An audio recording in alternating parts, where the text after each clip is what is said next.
Deputado Traiano, pelo menos o senhor e o deputado Nelson Justus são de uma época que quase que diariamente subia a essa tribuna um grande tribuno, um grande político do Paraná, deputada Clora, Antônio Bellinati. E o Bellinati, quando já estava naquele meio final de carreira dele, ele subia essa tribuna aqui e trazia debaixo do braço, deputada Mara Lima, um exemplar da Folha de Londrina, porque, de fato, ele não tinha um projeto de lei, um tema para tratar aqui. Ele vinha aqui com o jornal Folha de Londrina e lia as notícias relativas à cidade de Londrina e do norte do Paraná. Porque, obviamente, a cognição, o nível de compreensão do deputado Antônio Bellinati estava voltado à sua aldeia, a nossa querida Londrina. Até que, claro, chegou um ponto que cansou aquele discurso, né, que era meio que repetir as notícias, porque ele começava na política e ia lá para as colunas sociais, depois passava para as policiais, comentava o esporte, e efetivamente chegou num ponto que as coisas não prosperaram. Eu digo isso porque eu tenho visto hoje a Assembleia Legislativa, no período da manhã, que não é o horário da sessão plenária, realizou grandes eventos. Eu começo falando da instalação da Frente Parlamentar Municipalista, onde nós tivemos mais de 150 prefeitos, 25 deputados que participaram, num grande evento aqui nesse plenário, tratando do tema do municipalismo, que eu quero até falar na sequência. Tivemos a deputada Luciana Rafaim, presidindo, coordenando a reunião da Frente de Segurança Alimentar e Nutricional, que eu não pude participar, porque no mesmo horário depois fui ao Palácio, nesse anúncio importante do governo, tratando do tema da segurança alimentar, que para mim é um tema extremamente importante. Vi o deputado Marcel Micheleto, que participou conosco, fez discurso vigoroso aqui, depois foi ao plenarinho participar de um debate sobre cooperativismo com líderes rurais, enfim, com outros segmentos tão importantes. Eu já participei hoje aqui, como muitos deputados, da reunião da Comissão de Constituição e Justiça, participei da reunião da Comissão de Obras, e tantos outros aqui participaram de outras reuniões e de comissões importantes. Agora, quem assiste a nossa sessão plenária não tem ideia do trabalho que é realizado pelos deputados e deputadas. Porque nós estamos discutindo aqui dessa tribuna temas data vênia, e respeito a todos que trataram dos temas relativos ao Paraná, nós estamos discutindo temas que não têm a ver com a nossa realidade.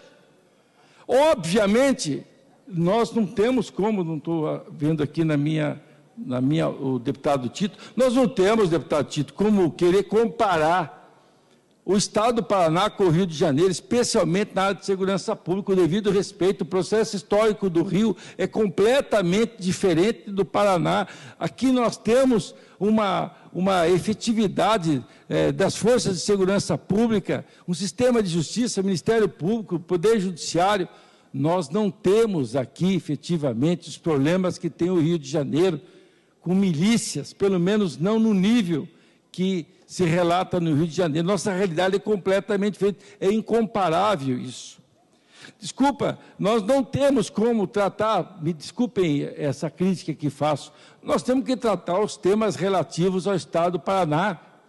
Nós temos que aprofundar, a deputada Márcia Sulá, que hoje esteve aqui, participando da instalação da Frente Parlamentar Municipalista, ela é uma especialista na área da saúde pública. Nós estamos com um problema grave de financiamento desse setor, especialmente do SUS.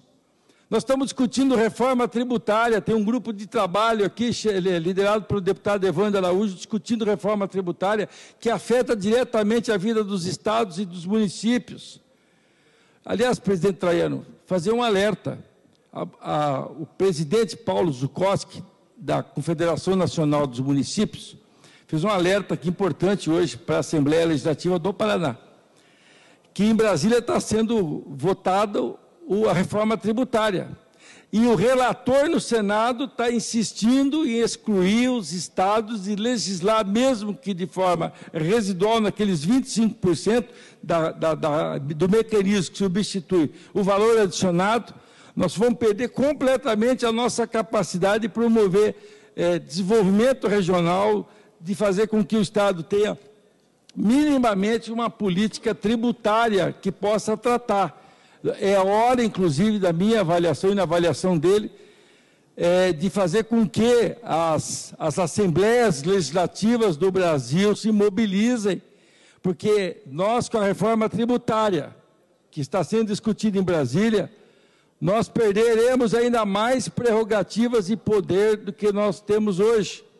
O problema concreto, deputado Traiano, é que nós estamos, nem residualmente, vamos debater mais sobre a questão tributária. E nós sabemos, eu tenho dito isso aqui, acho que é constatação de todos os candidatos a deputado federal e senadores e presidente da República na campanha eleitoral, o que eles falam? Mais Brasil e menos Brasília, não é esse o discurso?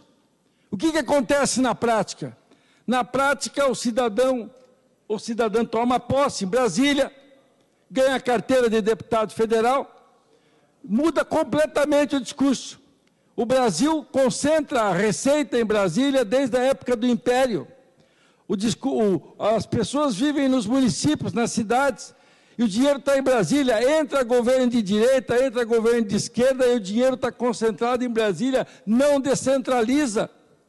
Ainda agora os municípios estão passando por uma grave crise, que, aliás, eu alertei aqui muitas vezes o ano passado da tribuna, que aquelas desonerações feitas da redução das alíquotas de imposto nos levaria a essa situação de queda de receita dos estados e municípios.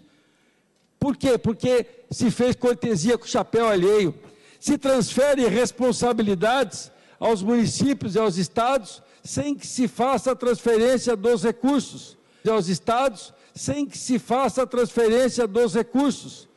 Decisões difíceis, minha gente, nós temos que tomar para poder fazer com que o pacto federativo seja reequilibrado. Não é possível mais, está ficando ingovernável a situação das cidades e também, vou dizer, dos estados, com todos esses mecanismos que são criados. E aí nós todos vamos a Brasília pedir recursos, os prefeitos vão mendigar por emendas federais nos seus municípios. Inclusive, da minha avaliação, deputada Marçulac, a pior de todas são agora quando os deputados federais, que já têm agora 30% dos recursos livres de investimento da União, eles acabam mandando para os municípios o tal do PAB, que é para financiar o custeio da área da saúde. Ou seja, é o completo desmonte da estrutura pública de atendimento, que não pode estar ela clivada por esse tipo de comportamento. Eu creio que, na verdade, assim, nós temos que trazer esse debate que qualifica a discussão no nosso Estado, dos problemas reais que nós vivemos. Eu vi agora a deputada Ana Júlia falando de um projeto de lei que ela apresentou aqui, veio defender o projeto de lei da tribuna. Eu entendo assim, nós temos que defender, de fato, como fez o deputado Luiz Corte, tratando de um tema que envolve a piscicultura no estado do Paraná, tema relevante, importante. É tema árido, é difícil até ouvir, se informar de tudo, mas veja, nós não estamos aqui atrás de curtidas, de likes em redes sociais, nós não vivemos de visualizações, de views, para poder satisfazer o ego. Não é o nosso ego que tem que ser satisfeito. O que nós temos que satisfazer, na verdade, é o que o povo do Paraná precisa. Nós somos eleitos deputados estaduais, nós temos que cuidar dos problemas do nosso Estado. Ora, fazer um comentário ou outro sobre determinado tema nacional ou internacional faz parte do processo político. Ninguém pode ser censurado. Agora, indiscutivelmente, nós temos que tratar dos temas que são relativos à sociedade paranaense. Isso que eu digo é o seguinte, nós temos que tratar das coisas do Paraná.